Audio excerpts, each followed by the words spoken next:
Bonjour, je suis Sylvain du Bureau national e-twinning.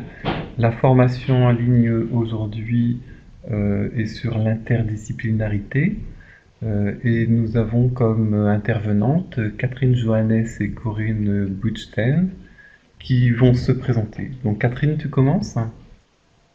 Alors oui, je me présente, donc je suis enseignante en économie-gestion en lycée. Voilà, donc je suis pas du tout professeure de langue.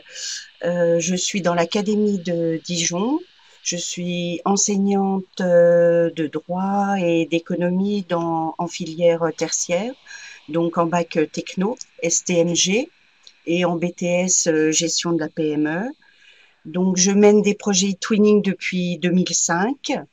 Et donc, je suis ambassadrice dans mon académie. Pour répondre à une collègue qui peut-être participe et qui demandait si le niveau de langue doit être maîtrisé pour réaliser des projets e-twinning, ben non. J'ai commencé avec un niveau tout à fait moyen et pas très bon à l'oral. Et les projets m'ont permis de prendre confiance surtout grâce à mes partenaires et aussi à mes collègues de langue du lycée. Voilà. Euh, les projets que j'ai menés ont toujours été interdisciplinaires, soit grâce à mes partenaires, soit grâce à mes collègues de mon lycée. Voilà. Donc, dans le diapo, vous avez mes coordonnées. Voilà, si à la fin de la présentation, vous avez encore des questions. Merci. Corinne, est-ce que tu peux te présenter? Bonjour, je suis Corinne Buchten, je suis professeure d'anglais. Je suis professeure en lycée et ambassadrice e-twinning dans l'Académie de Montpellier. Voilà. Je fais également pas mal de projets interdisciplinaires et bien sûr en utilisant e-twinning. Voilà. Merci. Donc on va passer à la présentation et je vais vous laisser la parole. Vous avez le plan de cette classe virtuelle, donc on s'est déjà présenté. Vous aurez un petit sondage à faire où on parlera un peu d'interdisciplinarité et puis on vous montrera des exemples en niveau lycée, collège, primaire et puis à la demande de collègues, quelques outils voilà, qui ont servi dans nos collaborations de projets interdisciplinaires et puis enfin voilà, on répondra bien volontiers à toutes vos questions. Là, je me suis déjà présentée. Donc Corinne aussi s'est déjà présentée, donc de l'Académie de Montpellier et moi de Dijon. Et donc voilà, si vous le voulez bien, vous avez un lien que je vais remettre dans le chat euh, pour répondre à un petit sondage très rapide de 7 questions pour savoir si vous avez déjà mené des projets e-twinning, si vous savez un petit peu ce que c'est que l'interdisciplinarité. Sur avez-vous déjà mené un projet twinning? Donc sur les 6 réponses, il y a 3 collègues qui ont dit non. Avez-vous déjà conduit un projet interdisciplinaire? Donc 3 collègues sur les 6 ont dit non. Euh, alors il y a une autre réponse, mais c'est un non aussi sur les projets interdisciplinaires. Si oui, avec des enseignants du même établissement, c'est partagé, moitié-moitié, oui et non. Si oui, avec des enseignants d'autres établissements, là, c'est un non pour tout le monde. Avez-vous déjà réalisé un projet e-twinning interdisciplinaire? Alors oui, euh, certains ont mis 3 pour une personne, 2 pour une autre. Et puis voilà, il y a un professeur des écoles, on reviendra sur l'interdisciplinarité des professeurs des écoles où c'est leur essence, bien sûr. Quel serait, selon vous, a priori, a posteriori, l'intérêt de l'interdisciplinarité, projet plus riche, donner du sens aux apprentissages, faire des liens entre les disciplines, donner du sens, motiver les élèves, développer leur capacité de réflexion et d'analyse. partager les expériences, les angles d'approche, la mutualisation des pratiques, des idées, le travail d'équipe, croiser les approches, partager avec les collègues, permettre aux élèves de maîtriser une thématique sous plusieurs facettes. Voilà pour ceux qui ont pu répondre au petit sondage. Voilà. Et en fait, l'intérêt effectivement d'un projet interdisciplinaire, toutes vos toutes vos réponses vont dans le sens eh bien de la définition de l'interdisciplinarité et de pourquoi concevoir un projet e-twinning interdisciplinaire. Alors, on peut peut-être mettre la diapo suivante. Voilà, et donc je vais vous proposer de visionner une petite vidéo qui fait 1 minute 20 de Najet Vallaud-Belkacem qui en 2015 en fait parlait de la nécessité de l'interdisciplinarité. Donc je peux vous remettre le lien aussi dans le chat. Donc en fait, quand on regarde globalement au niveau école, collège, lycée, eh bien l'interdisciplinarité, elle existe depuis un bon moment. Effectivement, il y a le socle commun de compétences, connaissances, culture, qui est commun au secondaire. Il y a les épis au collège, c'est-à-dire les enseignements pratiques justement qui s'appellent interdisciplinaires. Il y a les travaux personnels encadrés au lycée. Il y a l'EMC du primaire jusqu'au lycée, c'est-à-dire l'enseignement moral et civique. Et si on peut donner une définition de l'interdisciplinarité, c'est effectivement l'interaction entre au moins 2 disciplines ou plusieurs disciplines qui vont de l'échange d'idées, mais qui peuvent aller jusqu'à l'intégration des méthodes, des concepts, des notions. Comme le disait tout à l'heure un collègue dans les réponses du sondage, effectivement, c'est le croisement de disciplines et la collaboration entre disciplines. Alors, il y a des puristes qui font la différence avec la pluridisciplinarité, qui, elle, il y a bien un thème commun, mais en fait, les disciplines ne vont pas se croiser, vont rester en parallèle. Il va y avoir une addition de coopération, une addition de contribution.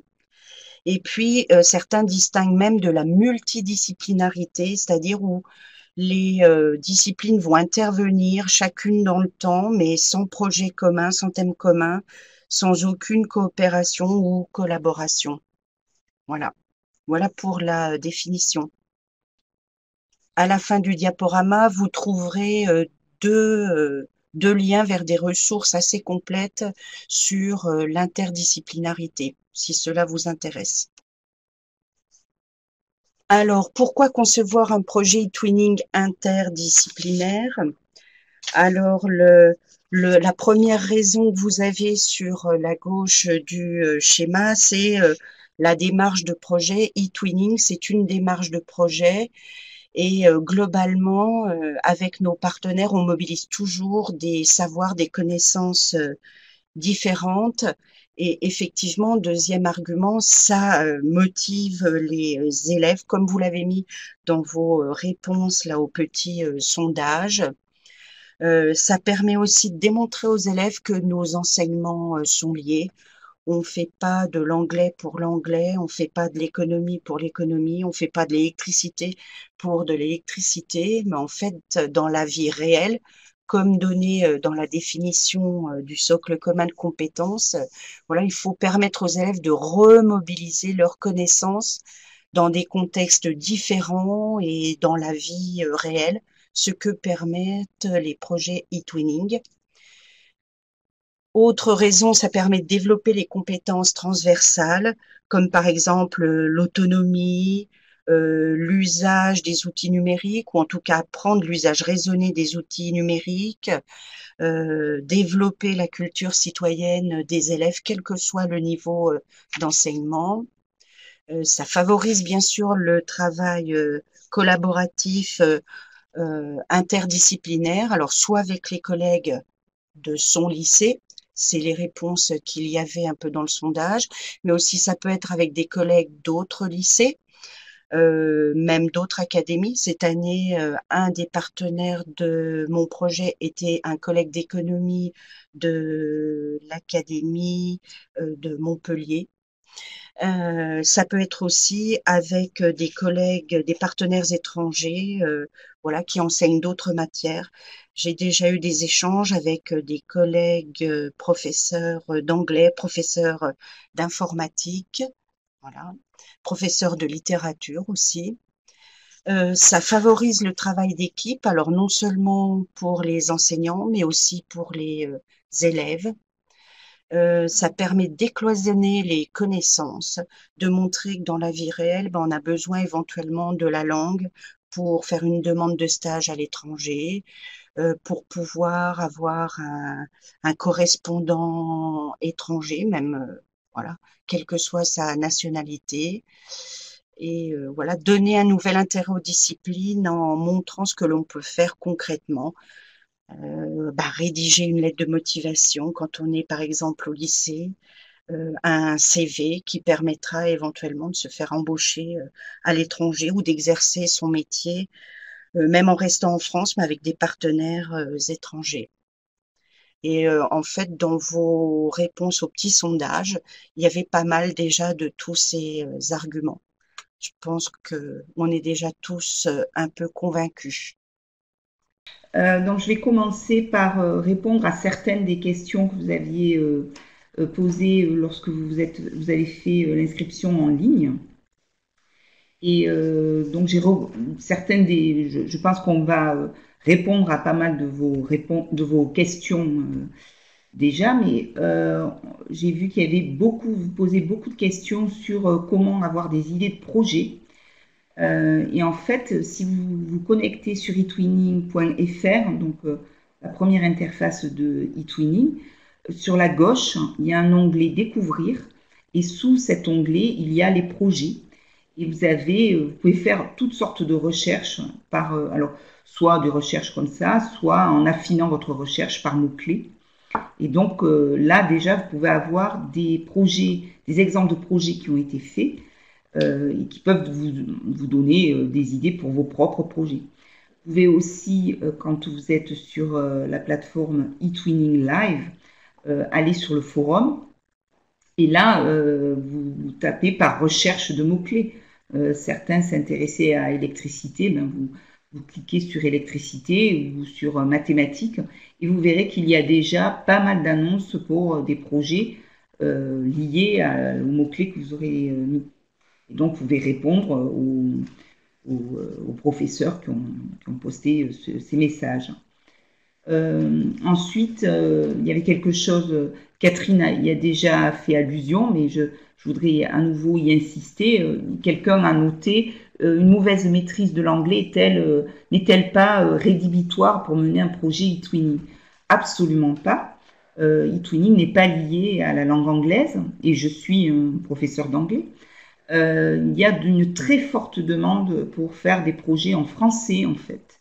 Avec des professeurs vraiment très motivés. Et d'ailleurs, beaucoup de professeurs étrangers se plaignent que les Français s'engagent beaucoup trop trop à leur goût, sur des projets en anglais.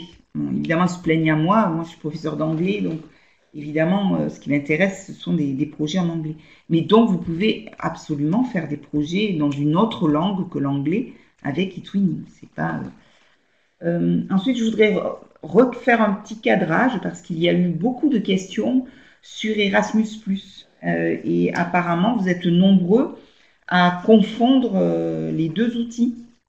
Donc, eTwinning, que nous présentons ici, c'est une plateforme de projet numérique, donc virtuelle, même si nous sommes des partenaires d'Erasmus+. Erasmus+,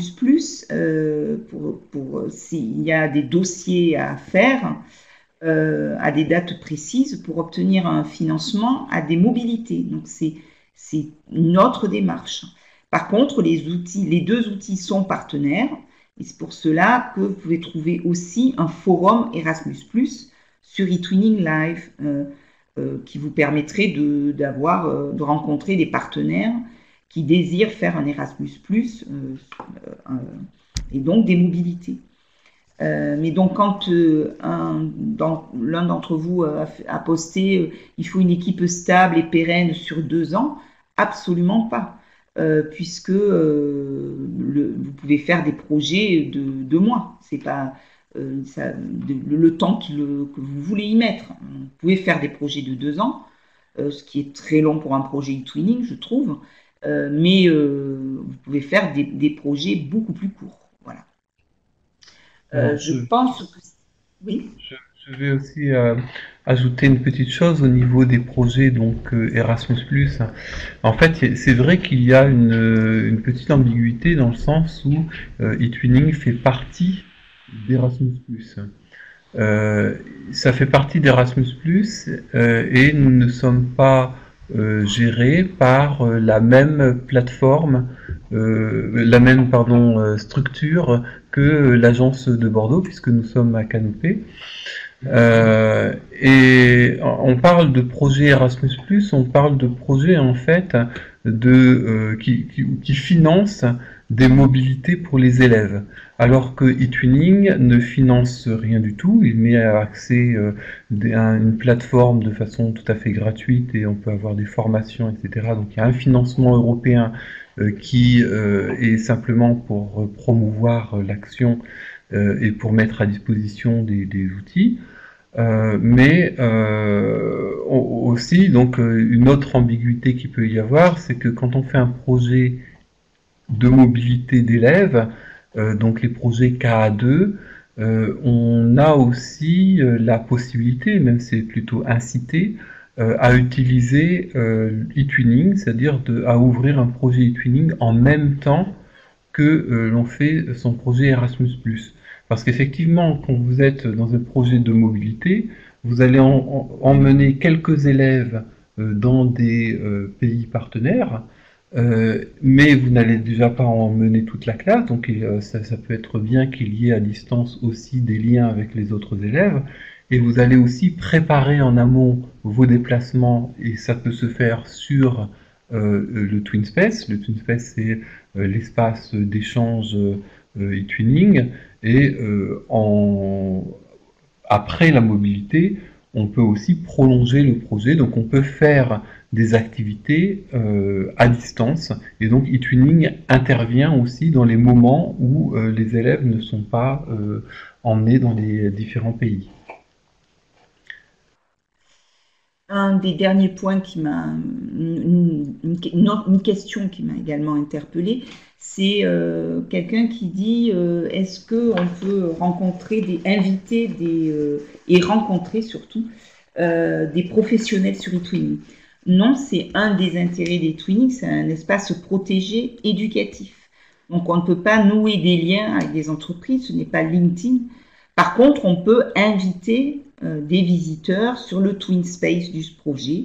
Donc si vous travaillez avec un professionnel pour un projet, il peut voir le travail effectué et faire partie du TwinSpace, y être invité. Voilà pour ce qui est des questions que j'ai retrouvées, que vous avez posées avant en vous écrivant. En ce qui concerne donc les inscriptions, tous les bureaux nationaux font un filtre, c'est-à-dire que on vérifie que les inscrits font partie de la communauté éducative. Donc on refuse tout ce qu'il y ait association par exemple. Ça doit être des enseignants qui viennent sur eTwinning. Donc ça c'est un travail qui est fait, mais comme tu disais Corinne, on peut tout à fait, quand un projet est ouvert, inviter des personnes qui sont externes. Donc pour revenir au diaporama, comment pratiquement s'y prendre? Vous avez regardé la vidéo de Najat Belkacem qui parlait de donner du sens, travailler ensemble sur un sujet précis. Donc c'est tout à fait ça, un projet interdisciplinaire eTwinning. Je commencerai par comment y arriver, donc par le KISS Principle. Je ne sais pas si vous connaissez, c'est Keep it short and simple, c'est-à-dire un projet de travail court et simple, concis. je vous conseille de fuir les projets qui vous semblent trop complexes dès le départ. Essayez de simplifier au maximum vos objectifs, vos tâches, la durée et peut-être au début le nombre de participants. Vos attentes doivent être clairement énoncées et vous sembler simple, car même simple, en interdisciplinarité, vous allez ajouter quelques facteurs complexes par définition, parce qu'il y aura des collègues d'autres matières, donc avec d'autres objectifs, un programme différent, et d'autres pays, avec eTwinning. Et puis, évidemment, les élèves dans tout ça, qui devront s'y retrouver. Le deuxième principe, c'est garder l'esprit ouvert, car dans l'interdisciplinarité, surtout interdisciplinarité avec des partenaires européens, une même consigne sera déclinée de plusieurs manières, souvent très inattendues. Pour moi, en tout cas, c'est un des intérêts, à la rigueur, des projets interdisciplinaires, parce que c'est une autre manière de faire, une autre manière d'envisager parfois le monde, quand on pense aux partenaires européens. Et donc, c'est apprendre à travailler ensemble avec la diversité des savoirs, des savoir-faire, des cultures. C'est amener les élèves à travailler dans un monde européen et globalisé. Ce qui est une très bonne question parce que c'est déjà le monde d'aujourd'hui, c'est absolument le monde futur pour nos élèves. Et quand et comment leur apprendre ce genre de choses en dehors des projets interdisciplinaires européens et notamment eTwinning. C'est pour ça que c'est un enjeu très important. Pour avoir, à mon sens, un projet simple, en incluant un maximum de matières possibles et de personnes, pour moi, c'est important de choisir un sujet large. Par exemple, il y a quelques temps déjà, j'ai travaillé sur l'eau. Enfin, nous avons travaillé sur l'eau. Du coup, il y avait avec moi un professeur de SVT, un professeur de physique, un professeur d'histoire-géographie, un d'économie, et à un moment de management qui s'était joint à nous, plus professeur de langue. Dans mon cas, l'anglais c'est un outil, donc nous sommes souvent très adaptables. Et là, nous avons travaillé avec un professeur anglais. Tout le monde arrivait à trouver des choses qui étaient déjà dans leur programme ou dans leurs objectifs avec une thématique sur l'eau. Nous avons fait la même chose avec la nourriture, parce que l'eau avait bien marché, on a cherché. Donc sur 2 ans, parce que c'était un Erasmus, nous avons travaillé sur Tasting Europe. Et donc là encore, il y avait de l'histoire géo, c'est une discipline non linguistique dans mon lycée, donc un professeur qui enseigne aux sections européennes, en partie en anglais ou sur des documents en anglais. Un professeur de SVT, là aussi c'est un professeur de discipline non linguistique, mais c'était joint à nous un professeur allemand, un professeur d'économie qui était allemand, un professeur de français qui était allemand, une chypriote qui enseignait le sanitaire et social. Donc, avec une thématique assez large, chacun il peut y trouver son bonheur en fait. Car plus le sujet est précis, plus il est difficile pour chacun de trouver sa place avec ses impératifs. D'ailleurs, à ce sujet, un petit rappel, les projets eTwinning ne se font pas en plus du programme, mais ils doivent être votre programme. Donc, soit votre programme dans votre cours, votre matière, soit, comme en parlait Catherine tout à l'heure, eh bien, ça peut être fait dans le cadre des EPI en collège, l'AP en lycée ou les TPE, bien sûr. Ça peut être un très bon TPE, faire un projet eTwinning interdisciplinaire. Une autre idée de sujet large, c'est un collègue espagnol qui avait lancé tout un projet sur les courts-métrages. Et c'est vrai que la thématique, c'était juste faire des petits films courts. Et c'est vrai que n'importe qui pouvait facilement y adhérer et l'intégrer à son programme. Vous vous dites peut-être… oui.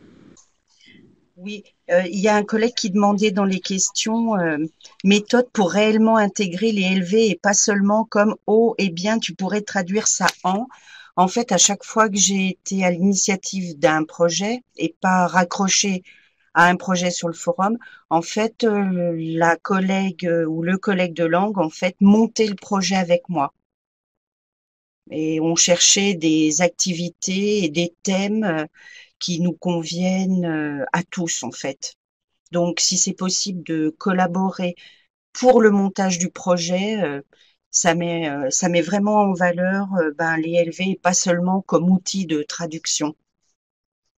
Voilà. Merci Catherine. Donc, sujet, comme je vous disais, un sujet large. Et vous vous dites peut-être comment trouver, d'ailleurs vous avez posé ces questions lorsque vous vous êtes inscrit, comment trouver un sujet et des partenaires pour un tel projet. Il faut trouver une thématique qui vous semble intéressante déjà à vous, hein, et ça peut devenir une idée de projet que vous postez dans le forum d'eTwinning Life. Hein. Il faut absolument communiquer en fait. L'autre mot peut-être c'est communiquer. Donc communiquer par le biais du forum d'eTwinning Live pour trouver des partenaires européens, mais également communiquer dans la salle des professeurs ou à l'équipe pédagogique d'une de vos classes. Là, nous arrivons en fin d'année, c'est le moment des préparations pour l'année prochaine. Vous pouvez en parler autour de vous, dire j'aimerais bien faire un travail, un projet interdisciplinaire eTwinning, est-ce que ça t'intéresse? Comme disait Catherine, c'est bien de démarrer avec une idée, mais après de préciser cette idée avec les collègues. Plus les gens sont impliqués, mieux c'est en fait, hein, et plus tout le monde trouvera sa place et s'impliquera au bout du compte, hein, sans laisser tomber le projet. Et donc, en parler autour de vous et vous pouvez, puisque c'est la fin de l'année, même demander dans vos vœux d'avoir une classe ou un groupe en commun. Pour ma part, je suis étonnée parce que chaque fois que j'en ai parlé à mes collègues, les gens sont en général très très enthousiastes. Ils ont tous envie de participer, que lorsqu'on leur propose, on dit bon, je fais ça, tu voudrais pas intervenir, toi dans ta matière, en général, ils sont tous partants, quoi. Voilà. Il y a un collègue qui demandait comment la plateforme eTwinning peut apporter une aide dans la mise en place de projets interdisciplinaires. Et tout à l'heure, tu parlais du forum et on peut rechercher justement des partenaires hors de notre discipline. Ça, c'est possible aussi, puisqu'on voit le nom de la personne et sa discipline. Voilà, c'était juste une petite précision. Je rajouterai même quelque chose à ce que Catherine vient de dire, c'est que quand vous postez votre mot-clé par rapport à ce qui vous intéressait, tout à l'heure on parlait de mathématiques ou d'électricité ou autre, vous verrez que les matières ne sont pas les mêmes dans tous les pays européens.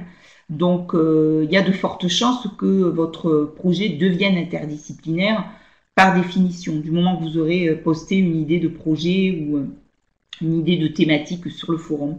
Parce que il y a des professeurs, là par exemple je travaille avec un professeur espagnol qui est professeur d'informatique, qui est une matière obligatoire en Espagne en lycée, ce que nous n'avons pas encore, hein, du moins pas comme elle le décrit en fait. Donc pour la diapositive que vous avez maintenant sous les yeux, j'ai fait une capture d'écran de notre TwinSpace que vous avez là. Donc,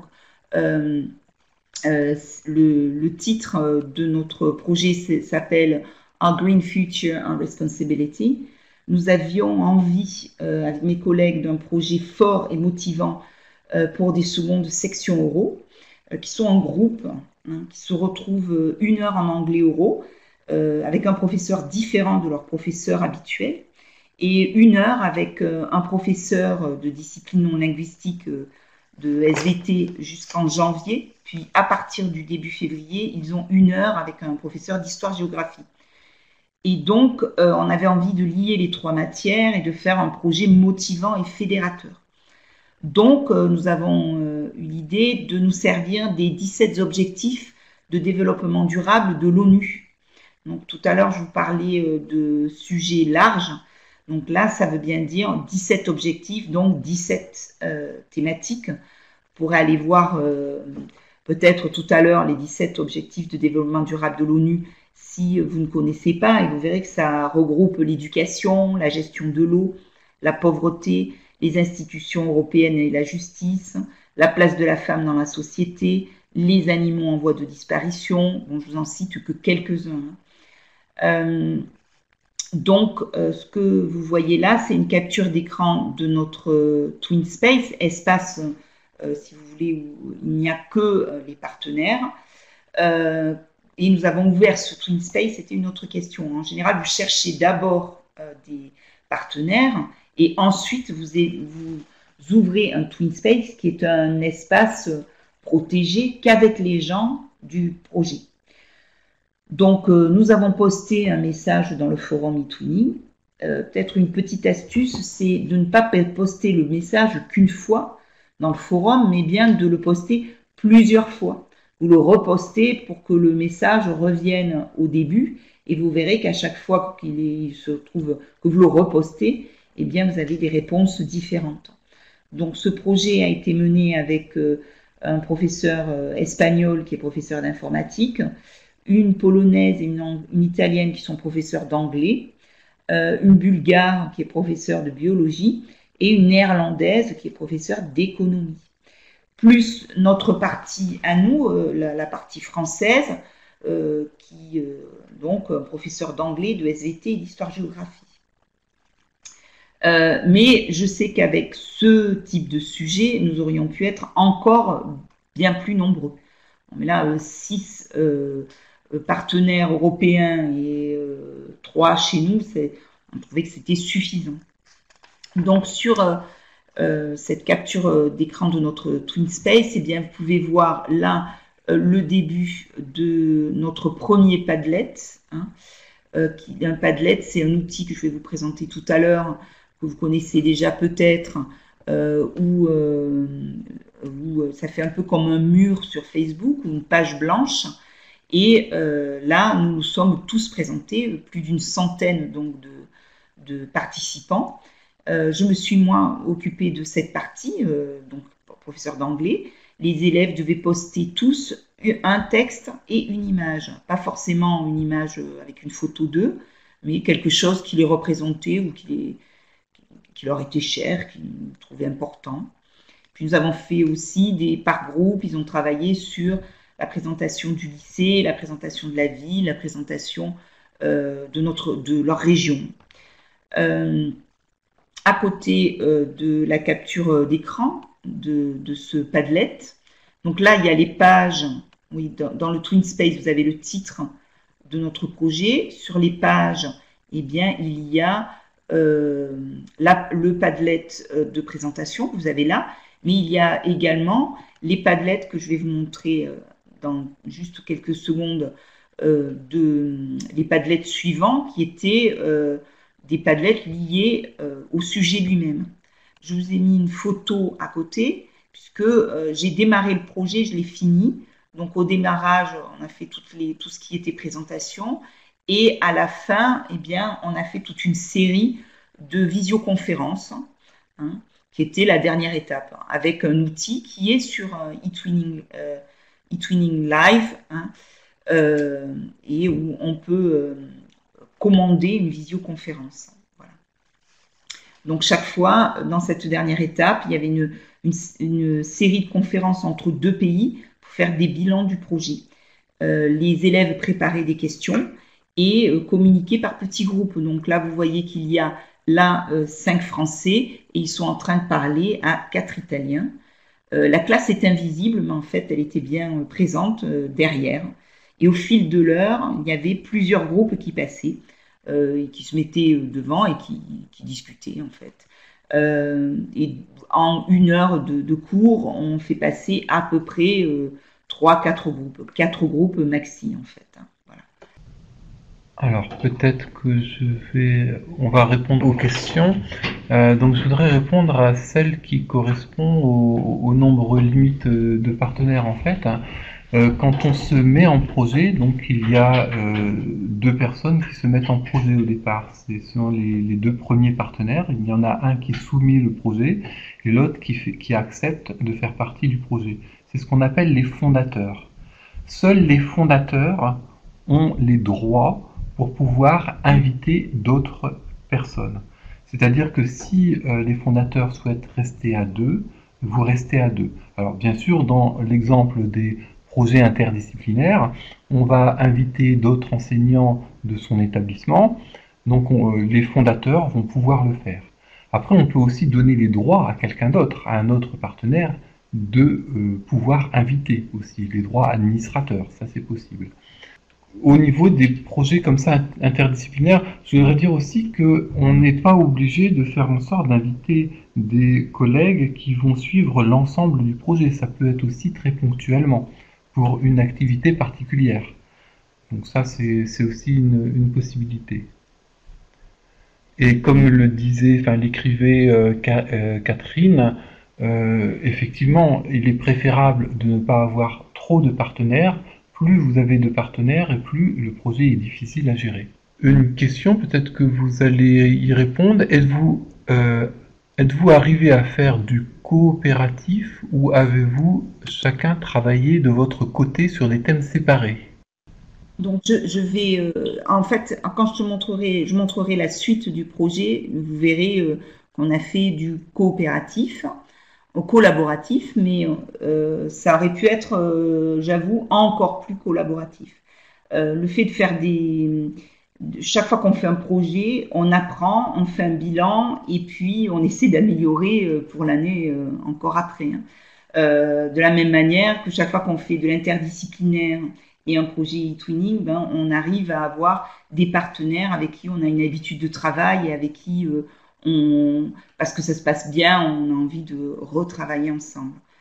Donc là, c'était la deuxième étape du projet. C'est ma collègue qui a pris le relais, ma collègue de SVT, qui a fait choisir un des 17 objectifs aux élèves et les partenaires, les 5 partenaires faisaient la même chose au même moment. Donc, on a fait chacune choisir un des 17 objectifs. Les élèves ont fait des recherches par rapport à la thématique et à sa région propre. Dans notre cas, ils ont tous écrit le script d'une vidéo que l'on a corrigé avant d'effectuer leur vidéo par elles-mêmes. Par contre, tous les partenaires avaient comme consigne chaque travail devait se terminer par une question pour les partenaires et dont l'aspect collaboratif, il arrivait là en fait. Parce que cette question, c'était une amorce pour une partie collaborative. Mais j'avoue que nous avons décidé avec les partenaires, les collègues, de le projet de l'année prochaine, faire des équipes interculturelles en fait. Parce que là, c'est vrai qu'il y a eu toute une partie où nous avons travaillé en parallèle. Voilà. Chacun a choisi un des objectifs. Alors certains objectifs n'ont pas été pris du tout. Il y a des objectifs qui ont été pris plein de fois, même par l'équipe, je veux dire même par les élèves français. Il y a plusieurs Français qui ont pu avoir envie il y a beaucoup de jeunes filles qui avaient envie de travailler sur la place de la femme. Et par contre, il y a certains des 17 objectifs qui sont restés sans travail d'élève, sans rien.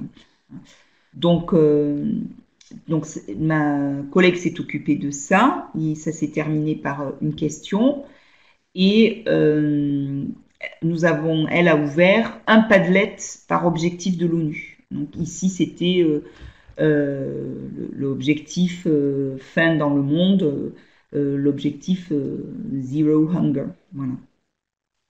Je vais répondre à une question qui a été posée sur le chat. Peut-on inviter via eTwinning un établissement étranger avec lequel nous sommes en contact par ailleurs à créer un compte eTwinning pour rejoindre notre projet? Existe-t-il un lien d'invitation ou quelque chose de ce genre? Alors là, ça demande une réponse qui est différente suivant les pays. eTwinning concerne 43 pays en fait. Donc il y a les pays non seulement de l'Union européenne, mais plus généralement les pays européens. Et puis on a quelques pays du voisinage de l'Europe.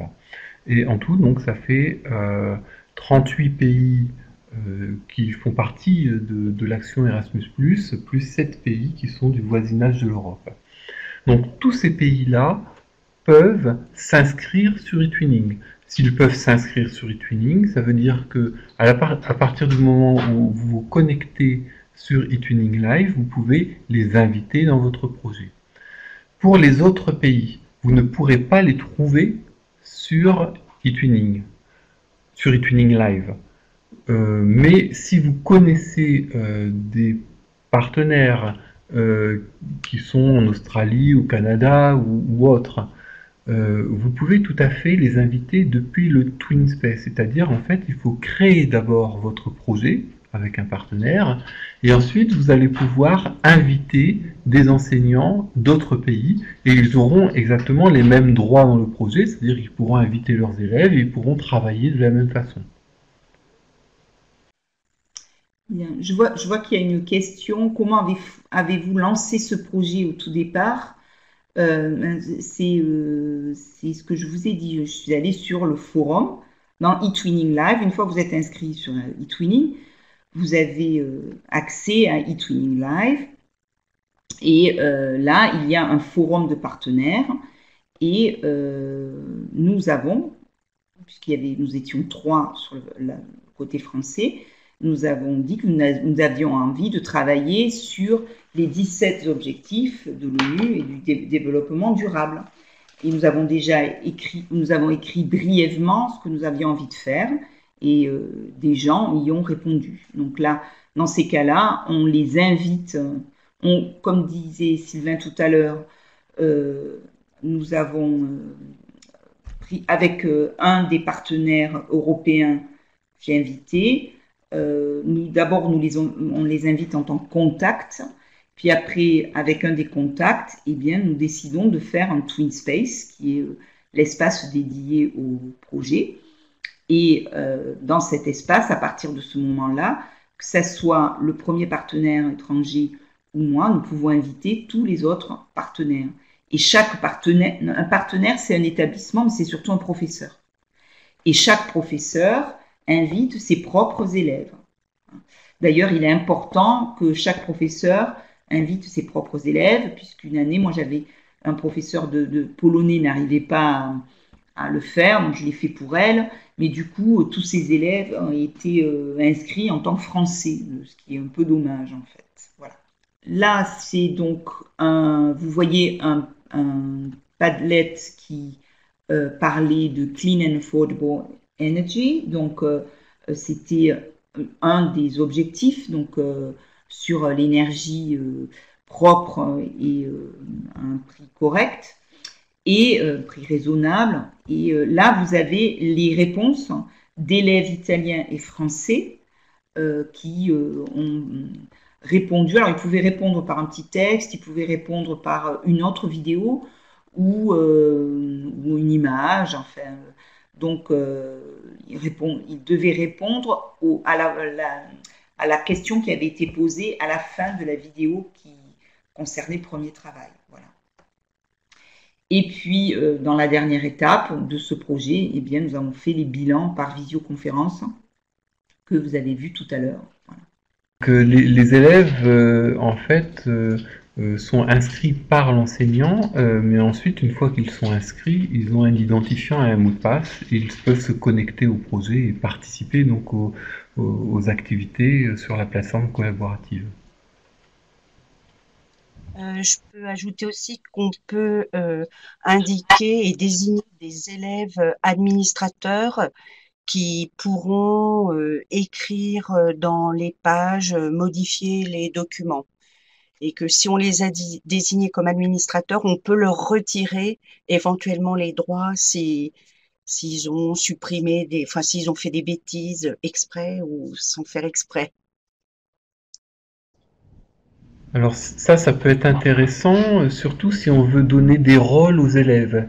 C'est-à-dire que, par exemple, on va demander à un élève, vous mettez vos élèves en petits groupes et dans chaque petit groupe, il y aura un élève qui aura des responsabilités, par exemple, pour mettre en ligne les productions ou ce genre de choses en fait dans le TwinSpace. Donc ça peut être intéressant aussi de définir des rôles qui peuvent être changeants tout au long du projet, mais à quelques élèves spécifiques pour aussi aider à l'intérieur du TwinSpace à l'organiser, par exemple. Après, ça dépend de l'âge des élèves, bien sûr. Oui, l'idée des rôles est très importante, je pense, dans tout projet. Et c'est vrai que dans l'outil e-twinning, on peut facilement donner des responsabilités aux élèves, en fait, qui sont responsables pour telle ou telle publication. Voilà. Donc, j'ai vu qu'il n'y avait pas d'autres questions. Je vais passer la parole à Catherine pour présenter des projets de collège et en primaire. Alors oui, donc je suis allée un petit peu regarder les projets interdisciplinaires de collège et donc là vous avez un exemple d'une collègue du collège de Belle Étoile de l'Académie de Martinique qui a créé un projet e-twinning qui s'appelle e-magazine en écriture collaborative sur la vie des adolescents en Europe. Et donc, elle a travaillé en interdisciplinarité avec un professeur italien qui est professeur d'économie et de géographie, avec un professeur portugais qui est enseignant de langue en français et en anglais, et un professeur roumain, professeur de français langue étrangère, et elle-même est enseignante pour des élèves à besoins spécifiques, des élèves dyslexiques, dysprasiques. Voilà, et donc leur objectif, c'était voilà de s'ouvrir au monde, d'écrire des articles journalistiques, voilà sur. Alors je vous ai mis le lien sur le TwinSpace, mais comme il y a un petit peu des bugs, je vous ai mis aussi des pages écran. Et donc, il voulait aussi, voilà, que ces élèves qui ont des handicaps puissent participer à ce projet. Il voulait développer aussi la citoyenneté, voilà, et l'écriture. Leur projet a duré 1 an et entre autres, ils ont créé 2 e-magazines, voilà, avec Mad Mags. Alors le lien aujourd'hui ne fonctionne pas parce que Mad Mags a des problèmes de serveur. Donc même en se connectant avec son propre compte, le lien ne fonctionne plus, mais je pense que c'est temporaire. Et donc voilà le sommaire d'un des 2 magazines. Et voilà, ils ont abordé la vie au collège, le tourisme, les recettes. Alors, je suis incapable de dire si c'est du latin ou du grec, mais voilà, il y a des articles qui sont en français, en latin, en grec. Ils ont même écrit des articles en anglais. Donc, ce projet, par exemple, a obtenu le label qualité européen. Parce qu'effectivement, vous pouvez faire reconnaître la qualité de vos projets en essayant d'obtenir le label qualité national français, mais aussi le label qualité européen. Vous pouvez aussi participer au concours national e-twinning et aussi au concours européen. Enfin, c'est une façon de valoriser vos projets e-twinning. Et donc, ce projet interdisciplinaire niveau collège a obtenu le label qualité européen.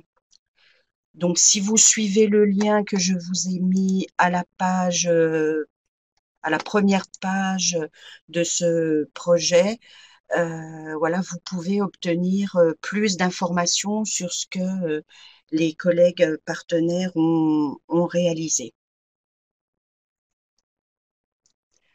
Alors, on peut demander des labels quand le projet est clôturé.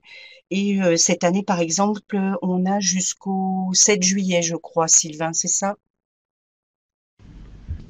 Alors, en fait, on peut demander des labels de qualité tout au long de l'année. Il n'y a pas de date particulière a priori. À partir du moment où le projet est terminé, c'est-à-dire voilà, que les évaluateurs puissent voir l'ensemble du projet et l'évaluer pour pouvoir attribuer ou non un label de qualité. Après, il y a effectivement une date quand même malgré tout qui est le 7 juillet. Ça correspond en fait au processus pour faire en sorte que les projets soient pris en compte pour le label européen, c'est-à-dire les projets de cette année scolaire. Si vous demandez un label de qualité avant le 7 juillet, vous participerez aussi à ce processus pour faire en sorte que le projet puisse éventuellement obtenir également un label européen. Si vous dépassez cette date, c'est en fonction de est-ce qu'on a eu le temps d'évaluer le projet avant le processus. En fait, on ne le garantit plus. Sachant que dans chaque pays, ces dates sont différentes. Hein. Ça, c'est vraiment pour la date au niveau de la France. Donc, après, enfin, le terme clôturé, hein, puisque la question c'était à quel moment doit-on demander un label de qualité après avoir clôturé celui-ci. Clôturer, c'est en fait une opération un peu informatique qui fait en sorte qu'on ferme complètement le projet, c'est-à-dire on ne va plus y toucher et il faut le réouvrir pour aller à nouveau faire des modifications à l'intérieur. C'est juste une opération informatique. Hein. Nous, ce qu'on veut, c'est qu'il soit terminé, pas forcément clôturé au niveau technique. Donc le deuxième projet de collège, je ne vais pas le développer. C'est juste pour vous montrer que là, l'interdisciplinarité, c'était entre le français, le latin et le professeur d'anglais. Et je vous ai mis là aussi le lien vers le Twin Space, où par exemple l'activité 1, c'était comment fête-t-on Noël en Grèce et en France. Et là, l'interdisciplinarité était sur les collègues français. Voilà.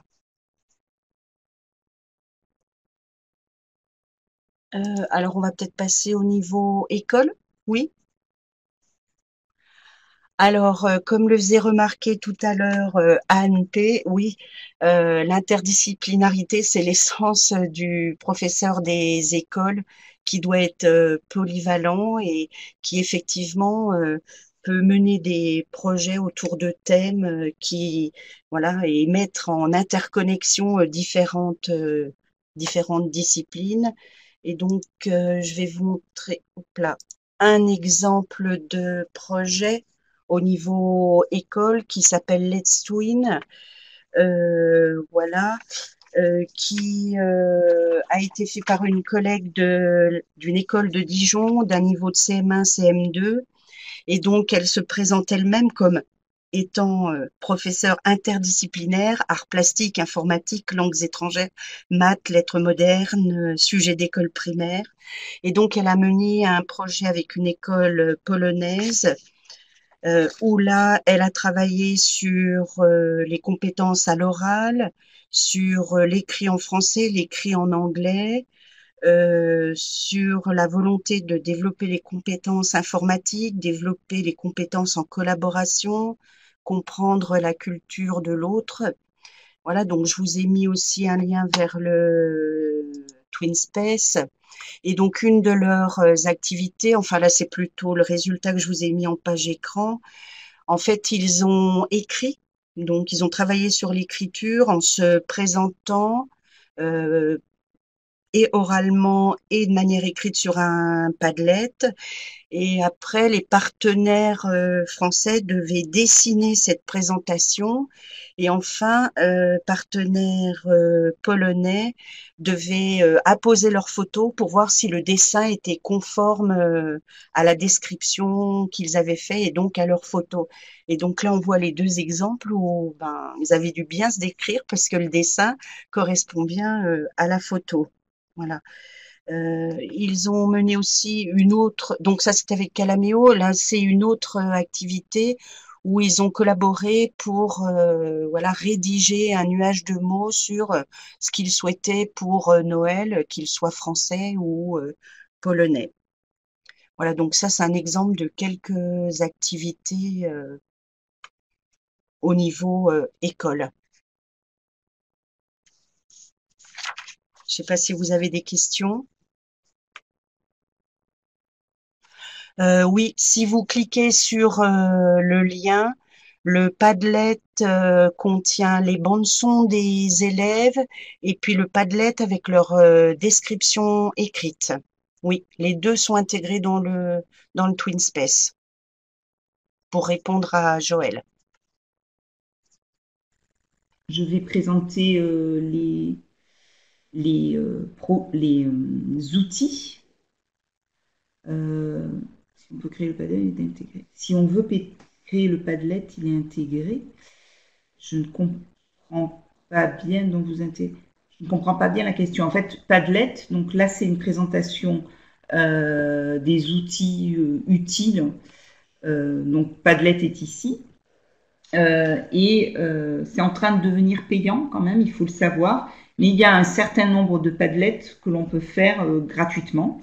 Je ne sais pas combien, parce qu'on m'a dit que c'était devenu payant, mais j'en ai fait depuis plein et j'ai jamais été arrêtée. Enfin, on m'a jamais dit à partir de maintenant il faut payer. Donc, on ouvre. Si vous tapez Padlet, ça prend quelques minutes en fait. Vraiment 3 minutes pour s'inscrire et 2 pour ouvrir faire un nouveau Padlet qui est comme une espèce de mur, si vous voulez, où quand vous intégrez le lien, vous faites partager, vous intégrez ce lien à votre TwinSpace et à ce moment-là, quand on clique sur le lien, on atterrit sur cette page où les gens peuvent poster de la vidéo, des images, des photos, du texte. Ça a une très grande capacité. Je vous montrais tout à l'heure que tout le monde s'était présenté sur un seul Padlet alors que nous étions plus de 100. Et l'interface est très attrayante, elle est jolie. On peut en plus réagir à ce que d'autres ont posté. Ça, c'était une nouveauté. Donc oui, ça s'intègre dans le TwinSpace en fait. On le met dans une des pages, voilà, avec un lien. Ensuite, il y a l'outil Framapad qui est très utile dans des projets de type e-twinning parce que c'est un outil d'écriture collaborative. Vous voyez qu'il y a des couleurs différentes pour chaque collaborateur. Donc c'est un outil pour que les élèves ou les professeurs, quand on a besoin de créer le projet, même éloignés, ils peuvent donc travailler ensemble, d'où l'idée de collaboration. Il y a ensuite MadMax qui ne fonctionne pas aujourd'hui et c'est bien dommage, qui est un partenaire eTwinning et qui permet de faire des magazines en ligne avec du texte, de la vidéo, des audios. C'est une interface, donc là vous voyez une couverture possible et vous voyez que c'est une interface vraiment très très professionnelle, très belle. Et là encore, comme pour le Padlet, on peut insérer le lien de son magazine dans son TwinSpace pour avoir le magazine de son projet. En plus, on peut ensuite l'imprimer en PDF. Donc, dans ce cas-là, ça sert à l'exposer au CDI ou on peut, pourquoi pas, le donner aux parents d'élèves, voilà, pour en garder un souvenir. Autre outil utile, c'est SurveyMonkey, donc qui permet de faire des sondages. Donc, c'est là encore un lien qu'on peut insérer dans son TwinSpace, soit dans le forum, soit dans les pages. Et donc, tous les élèves ou les professeurs peuvent voter. Donc, par exemple, dans le projet que je vous ai montré, les élèves ont voté pour le nom du projet. Donc, dans un premier temps, des groupes d'élèves avaient proposé toutes sortes de noms de projets et ce sont les élèves eux-mêmes qui ont voté pour le projet qui leur correspondait le mieux. On peut voter aussi pour, à la fin du projet, pour le plus joli travail, ou en cours de projet, pour le plus joli travail, l'exposé le plus complet. On peut évidemment voter à la fin pour faire un bilan, donner un avis sur le projet. La version gratuite impose 10 questions maximum. Mais bon, 10 questions, c'est déjà pas mal.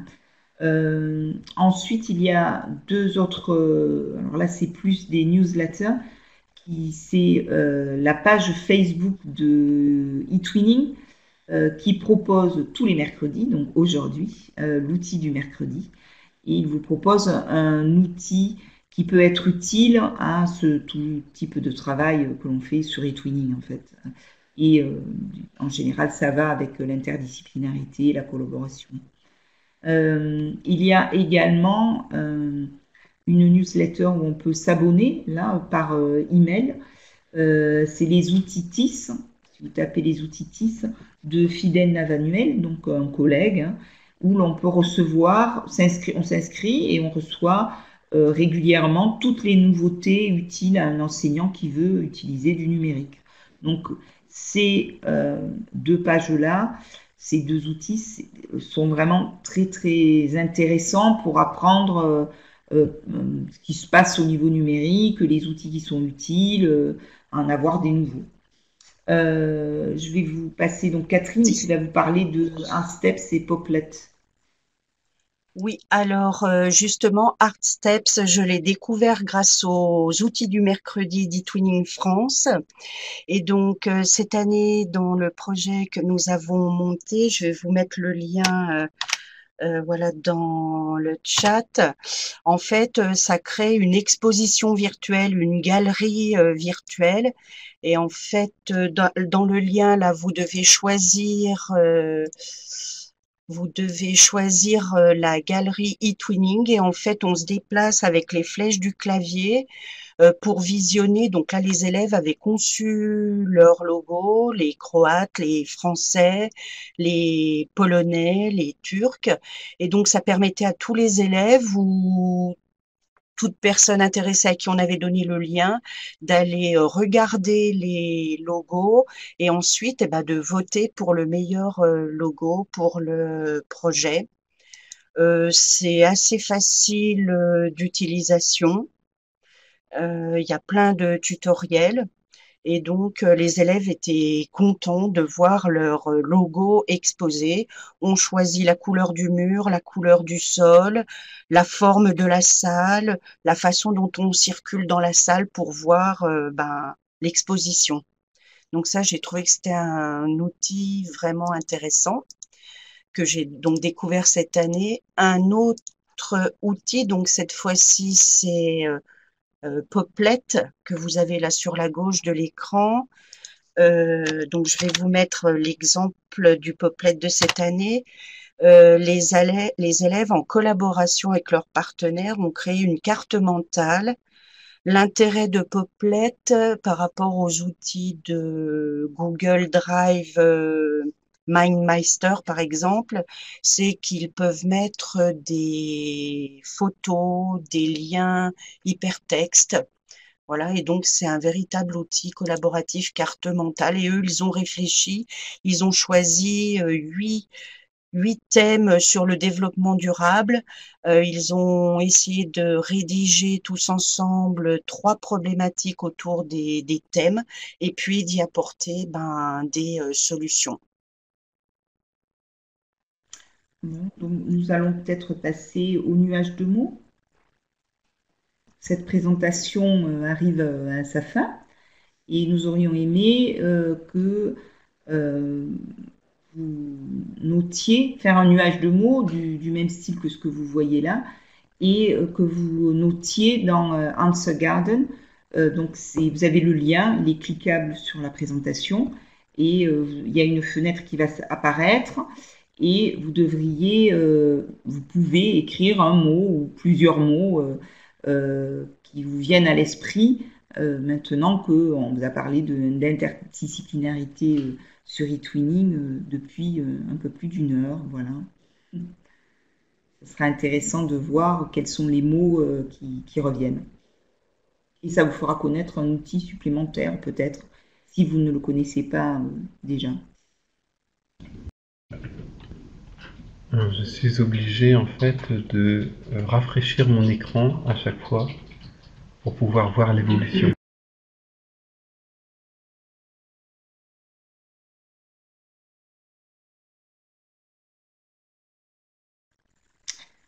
On dirait que pour vous, parce que pour ceux qui ne connaissent pas, plus il y a de répétition du même mot, plus le mot devient important sur la feuille. Donc là, vraisemblablement, voilà, il y a eu 4 personnes qui ont parlé de collaboration. Il y en a pas mal qui ont parlé, 3 qui ont parlé d'échange, 2 de découvrir. Et je pense qu'après, c'est voilà, vous pouvez faire plusieurs votes, hein, c'est pas limité. Mais donc, interdisciplinarité, pour vous, c'est surtout collaboration, échange et découvrir. Voilà. Alors, en fait, on ne peut pas directement dans Answer Garden changer les formes. En fait, ce qu'on voit beaucoup, c'est des nuages de mots qui suivent des contours, en fait. Mais depuis Answer Garden, on peut l'exporter dans Taxedo, qui propose justement des motifs pour pouvoir faire en sorte d'avoir un nuage de mots avec une certaine forme.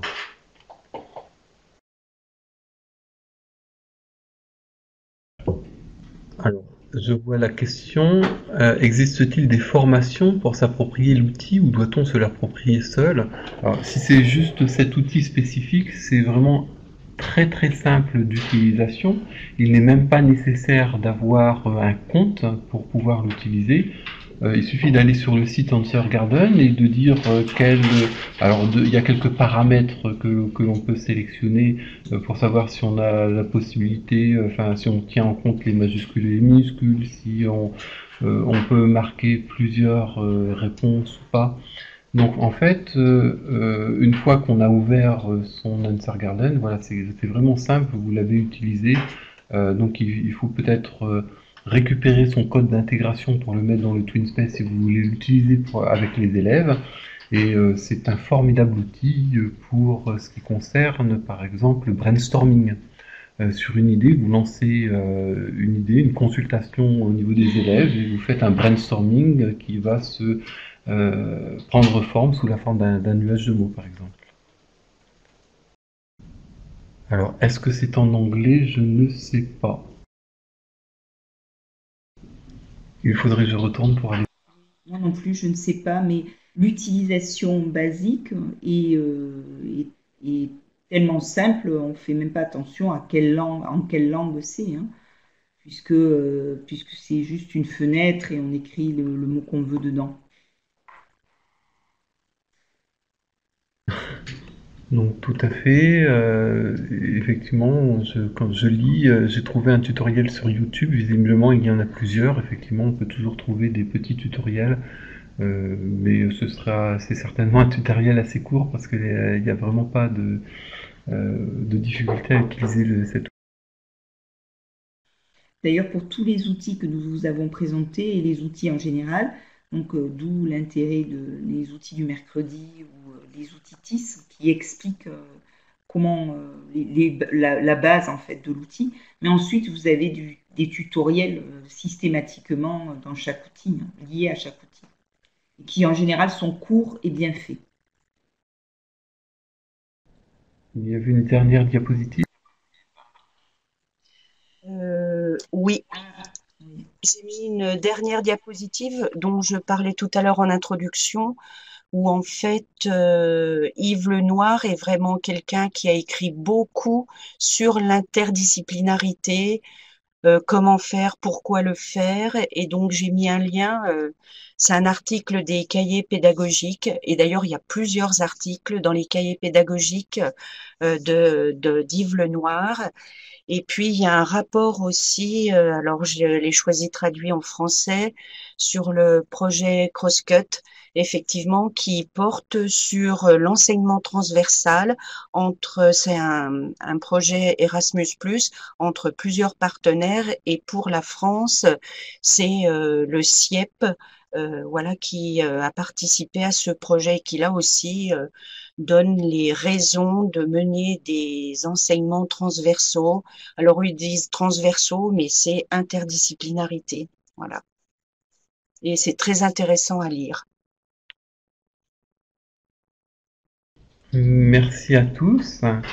Donc on va pouvoir donc arrêter cette présentation. Donc merci pour votre participation active et à bientôt. Je vous laisse dire un petit mot, Catherine et Corinne. Oui, alors merci à vous et on reste à votre disposition quand vous aurez le diaporama en PDF. Nous avons mis nos adresses académiques et franchement, n'hésitez pas à nous contacter. Ce sera bien volontiers. Oui, merci à vous tous et n'hésitez pas à nous contacter. Voilà. Au revoir. Voilà, à bientôt.